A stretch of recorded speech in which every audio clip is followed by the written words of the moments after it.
Morning, Jill Tonks, Resilience Coach here. I hope you're very well on this day. Thank you for listening to me. So today I'm going to talk to you about this 3-pound blob of tofu in here, the human brain, the human mind.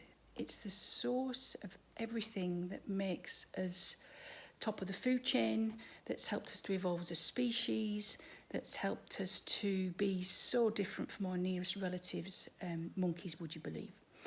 And there are several layers to the brain. So I'm not a brain scientist and I'm not a specialist, and there's far too many Latin words in the names of different parts of the brain, and I was never very good at Latin.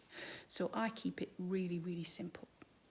This bit of the brain here, this forehead, houses the most recently developed part of the brain called the cortex. It's a significant part of the brain, and in terms of our history, it's evolved in the last couple of hundreds of thousands of years. So it's the new kid on the block, because we've been evolving for billions of years. The key part about this part of the brain is the front bit here. It's the chief exec in our lives. It's the I, it's the ego, it's the part of me that makes decisions, the part of you that helps you plan, that helps you think, that helps you problem solve, that helps you get on and do what you need to do on a day-to-day basis. It helps you to think about the future. It can help you remember the past. It really keeps the ship on the road. And it's also got brakes, so it regulates us too. The middle part of the brain, or the older parts of the brain, are below that. So the oldest part is the brainstem. It's sometimes called the reptile brain. And it's very similar in terms of its function to basic animals like reptiles. So it helps to regulate our digestion, going to the loo, temperature, healing, all those kinds of things that we have in common with basic animals. The midbrain, sometimes called the limbic brain, it's the mammalian brain that we have in common with our nearest relatives, monkeys and mammals. So that part of the brain evolved to keep us alive when we were roaming around in tribes on the plains of Africa. Now, life then was very, very dangerous. You were lucky if you got through childbirth alive.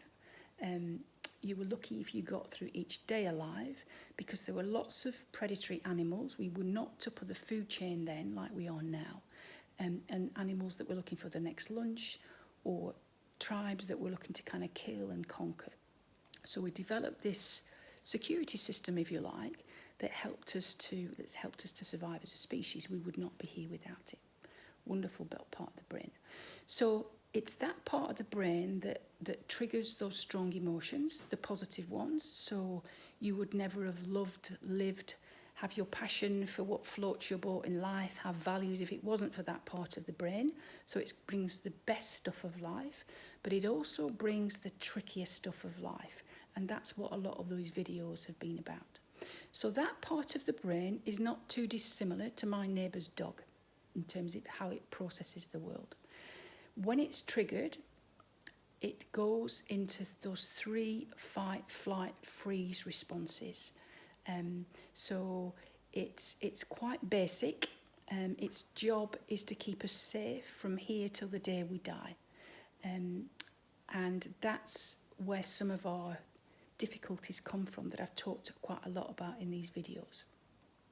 So everything is filtered through the survival brain. So it's a bottom-up process, which means that your survival brain is constantly sifting to make sure that things are safe. Now, the survival brain is used to dealing with saber-toothed tigers, but everything to the survival brain is a saber-toothed tiger because it's not very discerning. So emails that come in, tricky stuff at home, lockdown, massive load of stuff that's fired up the survival brain, tricky stuff at work, working from home and not being connected with colleagues, managing risk, long arm and not being able to work in the way that you wanted to work before, going into the supermarket with a mask on. So there's thousands and thousands of different triggers that we have at the moment. And the way the survival brain works is, if you think about the nervous system, which is how the survival brain gets its information through the senses, most of the time, if you think of it on a 0 to 10 scale, we are somewhere above the middle here on about sort of 5 or 6. So right now, I'm feeling quite calm, but my survival brain is constantly kind of scanning my environment for danger, and right now there is one, so I'm feeling quite calm. What happens is that the different stuff of life at home, at work, can layer up quite quickly so that that level can get higher and higher. And when it gets to the top, you're in full-blown fight, flight, freeze, panic, mayhem, breathing, anxiety, panic attacks, all those kinds of things. And if you think about it, at the moment, we've all been triggered quite high with this, which is why the survival brain has been very active for all of us. When it gets to a certain point, the blood flow to this thinking, regulatory, chief exec part of the brain is inhibited, significantly inhibited, which is why my favourite phrase is that strong emotions make us stupid. Because if you think about it, if you've got a saber-toothed tiger in front of you, if you sit and think, oh, that looks cuddlier than the last one, or what a beautiful rainbow there is in the sky behind the tiger, in that moment, you could be dead. So it's very black and white. It jumps to conclusions very quickly. You go into tunnel vision and you cannot see past the thing that's troubling you. Everything gets bigger than it needs to be. All fantastic strategies for dealing with life-threatening danger, and it happens without you having to think about it. Absolutely bloody useless for dealing with the more nuanced things that are happening for all of us at the moment, at work and at home, that aren't life-threatening, but the survival brain sees them like that. And the higher up that scale it is, the more rigid the survival brain gets. So, I've spoken to a lot of people recently about the battle between the survival emotional brain and the logical thinking brain. And in that battle, there's only ever going to be one winner, and that's the survival brain, because survival is numero uno in our system. So all of the stuff that I've been talking to you about is about how to work with those strong emotions, work with the negative self-talk so that you can get the best of you. Because what you'll start to notice is the more you do that, the more you can begin to understand that there's nothing wrong, there's nothing broken, there's nothing to fix. Your brain, your survival brain, is doing its job. It's just that sometimes, and it's different for different people, the sensors are on really up high. Now that can be to do with a whole load of things. It can be to do with the quantity of stuff that you've got on. It can be to do with how your energy levels are. A good night's sleep can bring the nervous system down. A bad night's sleep can tip it up. It can do with the volume and complexity of stuff, and goodness me, we've had loads of that at the moment. So people will say to me, Jen, I'm feeling really tired and I'm really frazzled and I don't know why. Because there isn't one thing often, it's the layering of all these different things that can have the effect. And before we know it, we're right up here and feeling that effects physically, mentally and emotionally. And the higher up here you are, the chances are your sleep is impacted. Either you want too much or you're not getting enough. So that's another indicator too. The other thing to think about in terms of the brain, David Eagleman has done some fantastic stuff on the brain, books, YouTube, and he also did a BBC series. He talks about this metaphor for the mind, the sort of conscious, unconscious mind, which you're probably familiar with. The idea that consciously I'm kind of aware of speaking to you at the moment and I'm looking at my phone, but I'm not really conscious of everything that's going on around me. But my unconscious mind, my survival brain is. And he says that the conscious mind is a bit like a stowaway on a massive cruise liner that thinks it's the captain of the ship. It's not in control at all, the survival brain is. And he says that we are only aware consciously of 5% of what's happening in any given moment. 5%, which means that 95% of what's happening around you at the moment you're not aware of. But in that 5%, you're sifting stuff quite quickly. So I've just heard a bird singing. There's a guy knocking on the wreck at the back here, because I've just paid attention to what's in my 5%. And obviously I'm sort of speaking to you. So the conscious mind, this part, has very, very limited capacity. So you'll have seen that I talked about that in the video on how to manage an overwhelm. And the other thing that you need to be aware of is that the survival brain uses your memory bank as a Google search engine.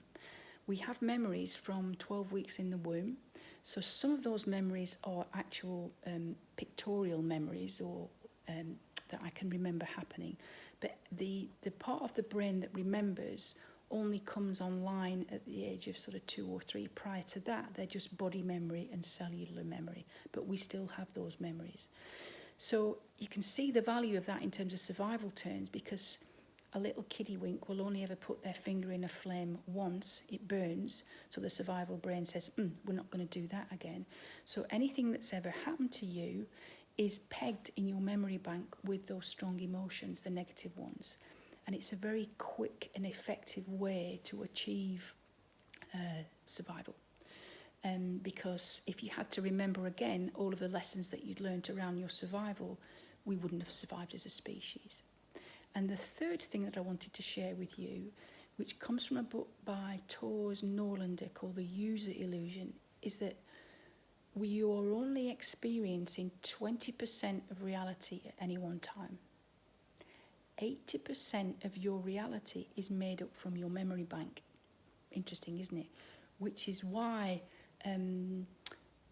different people can have different versions of events. So, for example, victims of crime will often recall what happened differently. When I recall a memory from my childhood and talk to my brother about it, he will either not remember it or he'll remember different things. So your experience of reality is a very personal thing. And I'll come back to this theme again, but it's what I'm trying to sort of impress upon you today is the battle between survival brain and logical brain. Survival always wins, so you have to work with that. That a lot of what's happening you're not consciously aware of, so you're aware of its effect, but you're not aware of what's happening. Great for survival, really useless for kind of dealing with our day-to-day lives nowadays, where the survival brain sees the coronavirus, all the stuff at work, at home. There is 1,001 saber-toothed tigers, which is why all of us are feeling a lot more jangled. So I've thrown a lot at you today because in my experience, the more you understand how your brain works, the more you understand that when you have a moment like we all do, there's nothing wrong, there's nothing broken, there's nothing to fix. Your brain is working perfectly well. Your job is to understand what's happening, to enable the survival brain, the emotional brain, to re-access the logic of the thinking mind, to get perspective, to help you problem solve, to work out what you should and shouldn't do, etc., to calm everything down. And then from that, you can do something. And that's where, when I did the last video on kind of growing through adversity, it's through those moments that we learn and grow as human beings and find the rich, transformative stuff in life. I hope that's been useful for you. I'll leave that with you, and I look forward to speaking to you again. And as always, thanks for listening.